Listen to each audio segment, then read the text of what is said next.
Hello, আজকে একটা তোমাদের সাথে রেসিপি নিয়ে এসেছি, মটন রেসিপি।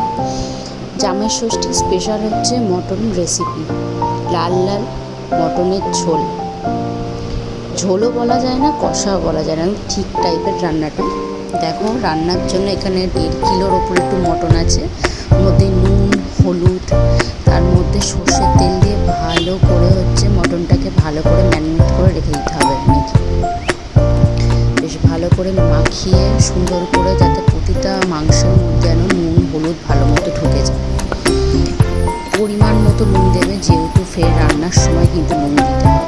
দিয়ে মাংসটা এই যে মাখিয়ে নিয়ে এবার সুন্দর করে ঢেকে রেখে দিয়েছি। খানিকক্ষণ, আধ ঘন্টা মতো ঢেকে রেখে দেওয়া হয়েছিল। দিয়ে এবারে কড়া গরম হয়ে গেছে, আধ ঘন্টা বাদে কড়া গরম হয়ে তেল দিয়ে দিয়েছে। দিয়ে আবার এর মধ্যে গোটা তেজপাতা, যা যা গোটা গরম মশলা লাগে সব কিছু দিয়ে দিচ্ছে। এখানে শুকনো লঙ্কা দিয়ে দিল, দিয়ে ভালো করে নাড়িয়ে চাড়িয়ে নিয়েছে। নিয়ে এবারে তার মধ্যে এক এক করে দিয়ে দেবে এলাচ। যেমন পরিমাণ মাংস ঠিক তেমন পরিমাণ লাগবে। এখানে গোটা গরম মশলা দিয়েছে, এবার দিয়ে দিয়েছে গোটা লবঙ্গ। দিয়ে ভালো করে সুন্দর করে লাল লাল করে এটাকে ভেজে নেবে আগে। দিয়ে তারপরে পেঁয়াজ কুচি দিয়ে পেঁয়াজটা একটু ভালো করে লাল লাল ভেজে নিতে হবে। ভালো করে লাল লাল এখানে পেঁয়াজটা ভেজে নিচ্ছে সুন্দর করে। আর তোমরা আবার কালো কড়া ভেবো না যে কড়াটা কেমন কালো কেমন এটা হচ্ছে লোহার কড়া। লোহার কড়া কালোই হয়, আমাদের লোহার কড়াতেই রান্না হয়। আর এটা খেতে কিন্তু খুব সুন্দর লাগে। আর দিয়ে পেঁয়াজটা এবার হালকা ভাজা ভাজা হয়ে এসেছে, দিয়ে দিল নুন। নুনটা দিলে আরও সুন্দর, পেঁয়াজটা নরম হবে আর খেতেও সুন্দর লাগে। দিয়ে ভালো করে নাড়াচাড়া করে নিচ্ছে সুন্দর মতো। নাড়াচাড়া করে নিয়ে তার মধ্যে এবার দিয়ে দেবে আদা রসুন, আর তার মধ্যে কাঁচা লঙ্কা একসাথে পেস্ট করে নিয়েছিল, সেটা দিয়ে দিল। যতটা মটন সেটা সেই হিসেবে, মটন হিসেবে আদা রসুনের পেস্ট লাগবে। তোমরা চাইলে আদা রসুনের মধ্যে কাঁচা লঙ্কা নাও দিতে পারো, আলাদা কাঁচা লঙ্কা ছিঁড়ে দিতে পারো, সেটা তোমাদের অনুযায়ী। এবারে এক এক করে মশলা দিয়ে দেবে। হলুদ গুঁড়ো দিয়ে দিল। তোমরা কিন্তু পরিমাণ মতো দেবে, যেহেতু তোমরা মাংসেতে অলরেডি হলুদ ম্যারিনেট করে রাখা হয়েছিল, সেই জন্য পরিমাণ মতো ফের আবার এতে হলুদ গুঁড়ো দিতে হচ্ছে। একসাথে কিন্তু সমস্ত রকম একসাথে বেশি হলুদ দিয়ে দিলে হবে না, তাহলে একটা হলুদের কাঁচা গন্ধ থেকে যাবে, খেতে একদমই ভালো লাগবে। দিয়ে এবারে সুন্দর করে ভালো করে একটু কষিয়ে নিয়ে এবার তার মধ্যে টমেটো কুচি দিয়ে দিল। টমেটো কুচি দিয়ে দেওয়ার পরে ভালো করে নাড়াচাড়া করে নিতে হবে সুন্দর করে। আর জানো তো, মটন রেসিপিটা দেখাচ্ছি কারণ আমাকে একজন কমেন্ট করেছিল যে আমাকে মটন রেসিপি করে দেখাতে। সেই হিসেবে আজ জামাই ষষ্ঠী স্পেশাল, সেই তো আরও বিশেষ মটন তো হবেই। ভাবলাম চলো তোমাদের সাথে মটনের রেসিপিটা শেয়ার করা যাক। আমাকে একজন করুক 10 জন করুক, আমার সেটা কোনো যায় আসে না। একজনই কমেন্ট করছে, সেটাই আমার কাছে যথেষ্ট।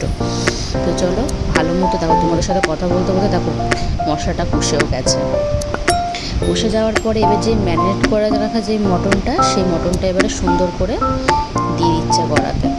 ভালো মতো দিয়ে এবার নাড়াচাড়া করে নেবে আস্তে আস্তে করে। যত বেশি, মেন কথা হচ্ছে মাংস যত কষাবে তত টেস্ট বাড়বে। যত মাংস কষাতে পারবে তত খেতে দারুণ লাগে। নিয়ে সুন্দর করে নাড়াচাড়া করে নিচ্ছে, ভালো মতো করে ঘেটে নিল। একসাথে মশলাগুলো প্রতিটা মাংসের মধ্যে যাতে মিশে যায় সেই হিসেবে করে নিল ভালো করে। তাই তোমাদেরকে দেখিয়ে দিলাম। খেতে কিন্তু দুর্দান্ত হয়েছিল। আর জানো তো, মটন কষানোর সময় একটা জিনিস দিতে হয়, সেটা হচ্ছে জায়ত্রী। এটা একটা ফল। সবসময় মটনের মধ্যে জায়ত্রী ফল একটুখানি টুকরো ভেঙে একটু গুঁড়ো গুঁড়ো করে দিয়ে তোমরা মাংসের মধ্যে দিয়ে রাখো। আরও যদি ভালো লাগে তোমরা ম্যারিনেটের সময় যদি দাও, আমরা ভুলে গেছিলাম বলে সেই জন্য কষানোর সময় মাংসটা তখন দিয়ে দিলাম। তোমরা ম্যারিনেটের সময় যদি দিয়ে রাখো না, আরও মাংসটা স্মুথ হবে, সফট হবে, খেতে সুন্দর লাগে আরও। তোমরা চাইলে ওটা না দিয়েও তোমরা চাইলে পেঁপেও এতে অ্যাড করতে পারো। আমরা যেহেতু মাংসেতে অতটা পেঁপে খাই না, সেই কারণে আমরা জায়ত্রী ফল অ্যাড করেছি। এতে মাংসটা আরও তাড়াতাড়ি নরম হয়ে যাবে। দেখতে দেখতে মাংস আমাদের দেখো হাফ কষানো কমপ্লিট হয়ে গেছে। দিয়ে এবারে ভেজে রাখা আলুগুলো দিয়ে দিচ্ছে। এখনই দেখেছো খেতে দেখতে এত সুন্দর লাগছে, তাহলে খেতে কতটা টেস্টি হবে তাহলে বুঝতে পারছো তোমরা। দেখো এখানে ভালো করে আলুটা দিয়ে এবারে সুন্দর করে নাড়াচাড়া করে নেবে আলুগুলোর মধ্যে যাতে মশলাটা ঢুকে যায়। দিয়ে সুন্দর নাড়াচাড়া করে নিচ্ছে। আর আমাদের মাটন আমার বাপি হচ্ছে বাড়ি থাকলে হচ্ছে আমার বাপি রান্না করে মেন কথা। আর শনিবারে যেহেতু নিরামিষ ছিল ওই জন্য জামাই ষষ্ঠীতে শনিবারে খাওয়ানো হয়নি, সেই জন্য রবিবারে খাওয়া দাওয়াটা হয়েছিল ভালো মতো করে। জামাইয়ের জন্য স্পেশাল মটন আনা হয়েছিল।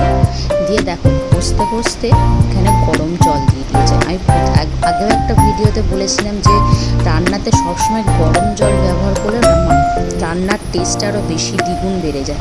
দেখো রান্না কমপ্লিট হয়ে গেছে, ঝোলও ফুটে গেছে। দিয়ে নামানোর আগে গরম মশলা ওটা হচ্ছে ছড়িয়ে দিয়ে সুন্দর করে নাড়াচাড়া করিয়ে নামিয়ে নিলে ব্যাস কমপ্লিট হয়ে যাবে। মটন কষা বলো কি ঝোল যে কোনোই দারুণ দুর্দান্ত লাগে। তোমরাও একদিন খেয়ে ট্রাই করে দেখবে, অবশ্যই তোমাদেরও ভালো লাগবে খেতে। আর নেক্সট তোমরা কি রান্নার রেসিপি চাইছো অবশ্যই আমাকে কমেন্ট করে জানিও। আমি পারলে আমি সেটা চেষ্টা করে দেখবো তোমাদেরকে দেখানোর জন্য রেসিপিটা। তা চলো আজকের মতো এইটুকুনি ভিডিও। অবশ্যই ভালো লাগলে লাইক কমেন্ট অ্যান্ড শেয়ার করতে ভুলবে না। ফেসবুক থেকে দেখলে তো অবশ্যই একটা ফলো করে দেবে, আর ইউটিউব থেকে দেখলে সাবস্ক্রাইব করতে ভুলবেন না। তো আজকের মতো এইটুকুনি, সকলকে জানাই টাটা, ভালো থাকবে, সুস্থ থেকো, বাই বাই।